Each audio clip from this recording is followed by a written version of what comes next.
Hello YouTube, welcome back to the channel. Stack and Perpetrator here. We're going to do another what's in the box. Don't mind these are for my next video that I'm going to make in this session, but we're going to go what's in the box. What's in the box for the new viewers is where my LCS purchases go until I have a chance to film it for you. Then I determine if it goes in an album collection, if it goes in a box for my permanent stack, or if it goes in another box for a future sell, trade, or upgrade for gold, if that GSR is in my favor. And let's pull this bag out. I told you one of my videos, and I've showed a few things that I've been picking up to go along with that philosophy. Was part of my strategy to avoid the high premiums. I was going to buy some sterling silver items. I was going to try to stay with crossover collectible stuff, possibly some silverware stuff. I haven't got into the silverware unless it's decorative, unless it's like the baby spoons, the baby forks, and or something very unique that has a good design that would be a good crossover collectible. I believe in doing this. Buying the sterling that's crossover gives you more options if you go to sell it, other than just selling it back in for silver. These are Mark Sterling. These are, I don't know if I get the lid off. Yeah, I'll have to work on it, getting that lid off. These are the, in the old times, or when you had the silver service sets and everything, these were little individual salt shakers. They're not salt and pepper sets. They are just salt shakers. And you were given one at each place setting. I only have 5 here. That's all my LCS had in their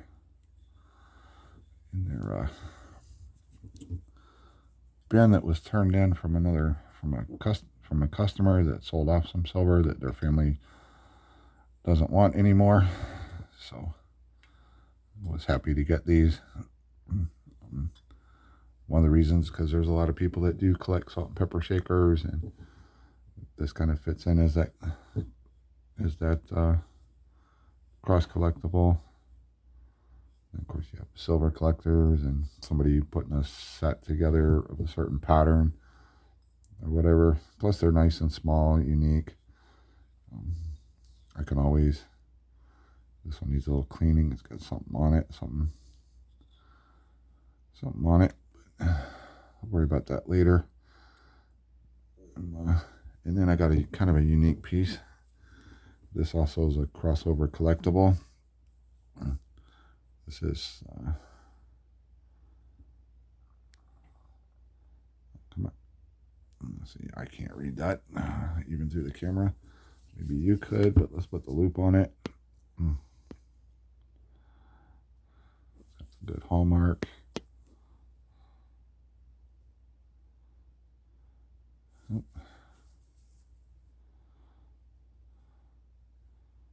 It's like JJC. See, 925 marking there, kind of the 1-2 o'clock position on that round stamp on the outer lettering of the JJC. This is 925. 925 is sterling. So you can either say sterling or 925. It's all the same thing. But this is a mini perfume bottle. So it's a unique crossover collectible. People do collect glass that has a sterling design wrap to it, and this would fall into that. And then you have perfume bottle collectors, the vintage bottle collectors.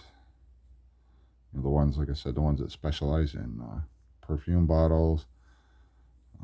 Just a really unique item. Got all this for, this was all spot. So did make allowances for the glass. in the contained within. There were allowances made for that when we weighed it up.